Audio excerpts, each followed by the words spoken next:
Downcast Duchess, makeup-free Meghan Markle looks glum as she is spotted in public for first time since her $20 million Spotify podcast deal ended and streaming service's head of innovation called her and Harry effing grifters. The Duchess of Sussex was pictured looking pensive on Friday, the day after ending her $20 million deal with Spotify. Meghan Markle, 41, was spotted near her Montecito home, apparently in an intense conversation. She then removed her earbuds, but continued checking her phone as she walked along. Dressed casually in black skinny jeans, ballet flats and a striped jumper, she toted a $5,400 Fendi Peekaboo ICU bag. Her husband and their two children, Archie, 4, and 2-year-old Lilibet, were not seen.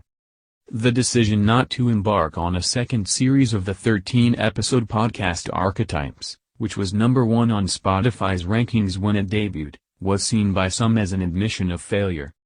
Spotify and the Sussexes' audio production company Archie Will Audio released a joint statement saying they have mutually agreed to part ways and are proud of the series we made together. But Bill Simmons, head of podcast innovation and monetization at Spotify, condemned the pair in an episode of his own podcast on Friday. "The effing grifters. That's the podcast we should have launched with them," he said. "I've got to get drunk one night and tell the story of the Zoom I had with Harry to try and help him with the podcast idea. It's one of my best stories."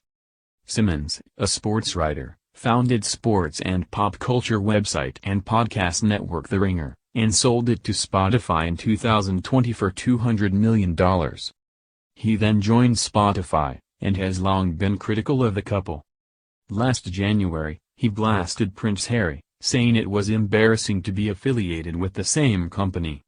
"Shoot this guy to the sun," he said, according to sports website The Big Lead. "I'm so tired of this guy. What does he bring to the table? He just whines about S and keeps giving interviews. Who gives a S? Who cares about your life? You weren't even the favorite son. You live in Montecito and you just sell documentaries and podcasts and nobody cares what you have to say about anything unless you talk about the royal family and you just complain about them." Spotify has recently laid off staff and scaled back big-name talent in favor of emphasizing the creator economy.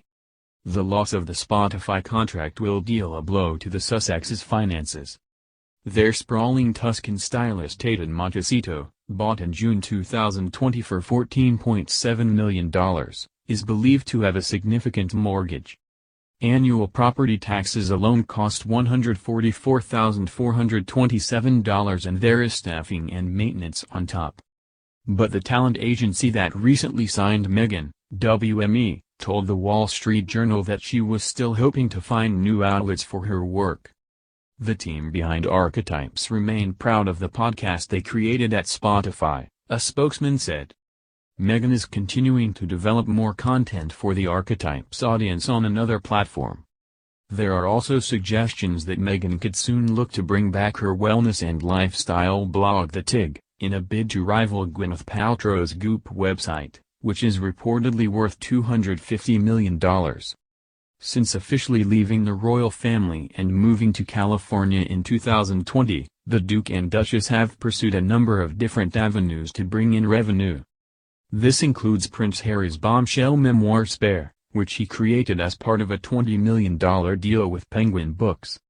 The couple also teamed up with Netflix to produce the docuseries called Harry and Meghan, with the streaming giant reportedly paying the pair $100 million for the 6 episodes.